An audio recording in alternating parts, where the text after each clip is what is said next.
جو لڑکیاں پردہ کرتی ہیں، اسکارف لیتی ہیں، حجاب کرتی ہیں، گھروں میں رہتی ہیں، بھائی کا احترام، باپ کا احترام، ماں کا احترام، کسی غیر مرد کی طرف نظر نہیں اٹھانا، جب نکاح کا موقع آیا ابا سے پوچھا، ابا نے کہا ہاں بھائی ٹھیک ہے، عزت کے ساتھ رخصت کر دی، شوہر کے ساتھ وفا کر رہی ہے. پھر میاں بھی بڑا اچھا ماشاءاللہ، وہ بھی نہ کسی خاتون کو نگاہ بھر کے دیکھتا ہے، نہ ٹکٹکی باندھ کے دیکھتا ہے، اسے پتا ہے جی میرے گھر میں میری بیگم آ گئی، بہت اچھا. اور جناب خود بھی بڑا نمازی پرہیزگار حاجی، دفتروں میں جاتا ہے، ٹائم پہ جاتا ہے، ٹائم سے واپس آتا ہے، ایمانداری کے ساتھ جاب کر رہا ہے، لوگوں کی خدمت کر رہا ہے. تو ہونا یہ چاہیے تھا بھائی، زبردست انسان ہے. لیکن اس کو لبرل لوگ، پڑھے لکھے لوگ کیا کہیں گے؟ ایک نمبر کا کیا ہے؟ دقیانوس.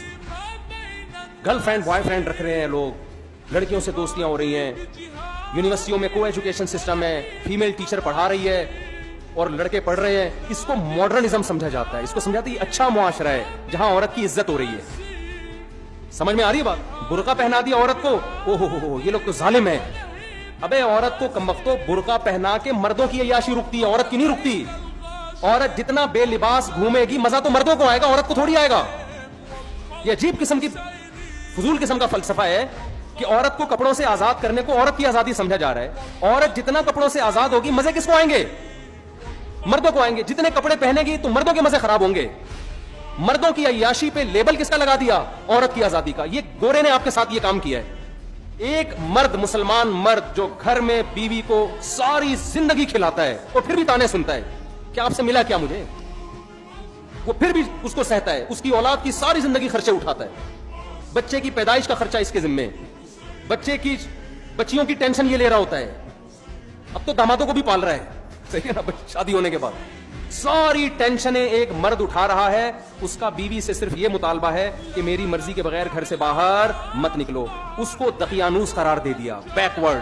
عورتوں کے حقوق کا محافظ نہیں ہے یہ، عورتوں پہ پابندیاں لگائی ہوئی ہیں، بیڑیاں باندھ کے رکھا ہوا ہے. اور گورا جو کمبخت اپنے خرچے پہ، شکر ہے کمبخت کا انگلش میں ترجمہ نہیں ہے ورنہ گورے بھی کچھ بیان سنتے ہیں نا، ان کو کیا پتا کمبخت کا کیا مطلب ہے. اگر آپ سے کوئی ٹرانسلیشن کروائے تو اس کو بولے قابل احترام.